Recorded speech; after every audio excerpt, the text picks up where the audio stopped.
You are being orally assaulted and digitally manipulated by PunkTV.ca, web television for fans of modern rock. Yes! Give it to me. Hi, this is ISIS, and you're watching PunkTV.ca.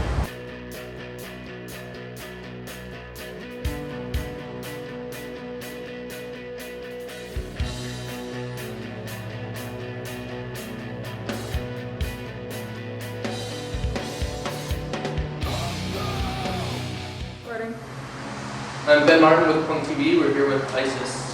How's it going, guys? Good, how are you?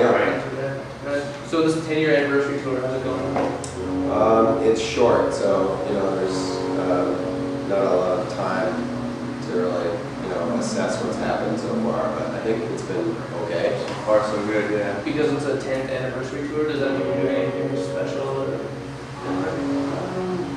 I guess we're just playing a little bit more older songs than we normally would. We're playing songs that we haven't actually played in probably about 8 years, and that I think some people in the band may never have played. So 10 years ago, can you tell people who don't know the origins of the band? Jeff and I were roommates, and we were both in other bands at the time that were either not our bands, they were just bands we enjoyed, or they were bands that were sort of in the process of disintegrating. And I think both of us just kind of felt like we hadn't really been in the band that we wanted to be in. Meaning, we were doing something that was okay, but wasn't really what we were personally invested in. So we just started brainstorming our ideas, and he and I had a lot of sort of musical common ground. So, I don't know, we just started putting together some ideas, and we tried out a couple of different drummers, but Aaron Harris was like the first person that we actually clicked with that seemed like he was sort of on the same page. And we actually knew him too, the other guys that we didn't really know at all, but we sort of knew him, so that was, that helped it out a lot. And, This is your only date, Canadian date on your tour.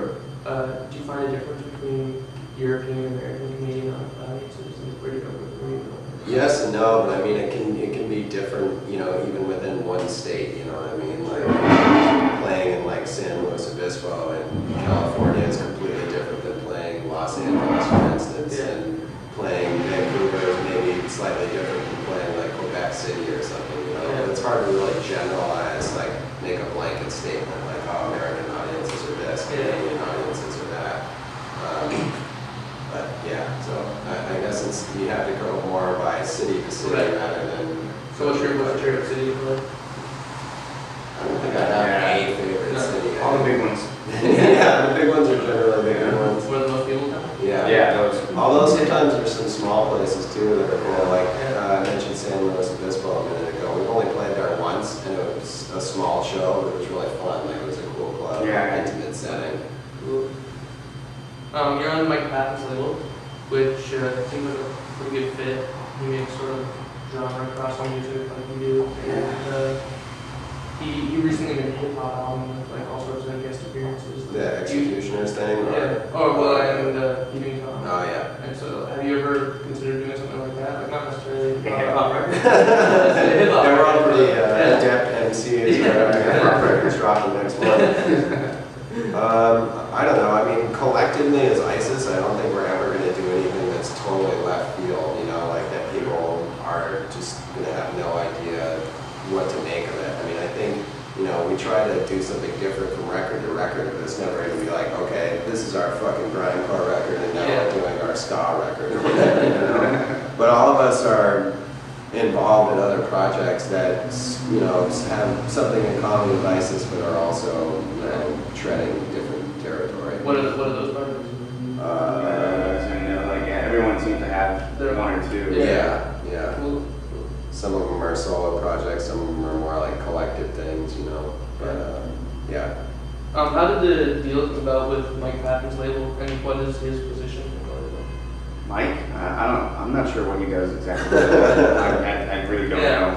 But a friend of ours, James Plotkin, put us in contact with Mike, or put Celestial in Mike's hand. Said, listen to these guys. And that was that. James was already in a project on Ipecac that we're touring with Phantom on, so it's just, kind of, But as far as what Mike does, to be honest, like I don't think he really does anything other than picking the bands and being in half of the roster. But as far as like the day-to-day stuff goes, there's a whole other crew of people that deal with that stuff. The last time we put out was in 2006, In the Absence of Truth, and it was described as having a more traditional melodic metal sound rather than. Really?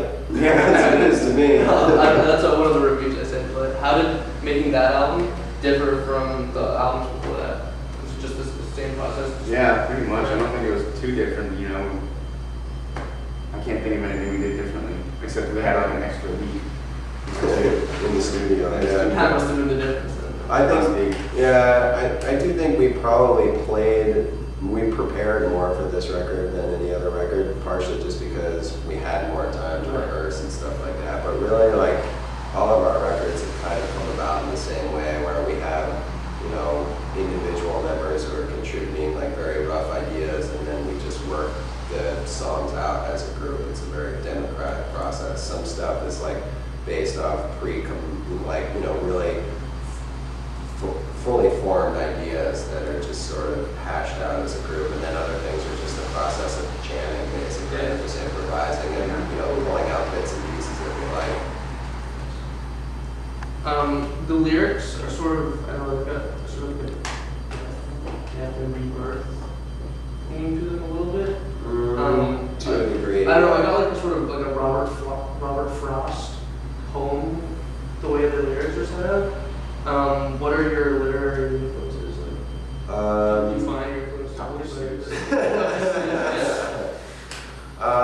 It's really an eclectic array of stuff, and it's not just literary sources. It can be film or whatever else. But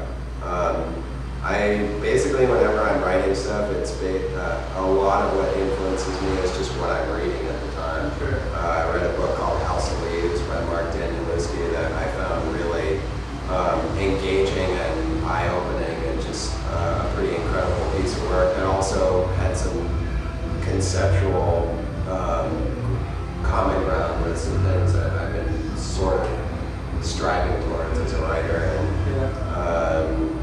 I think Don Quixote was another one, which is a classic that I had never read before, but again, impacted me in sort of a deep way. I mean, there's a lot of things, but those are probably the two that stick out the most and probably had the most direct influence over the lyrics that I wrote.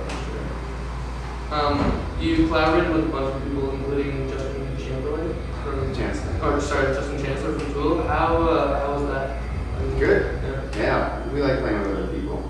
Add a new element into the fold is always fun. Sitting out when we've all been playing with each other. Someone else's take on it, those, what we do is always fun. Yeah. Is there anyone you'd like to collaborate with in the future?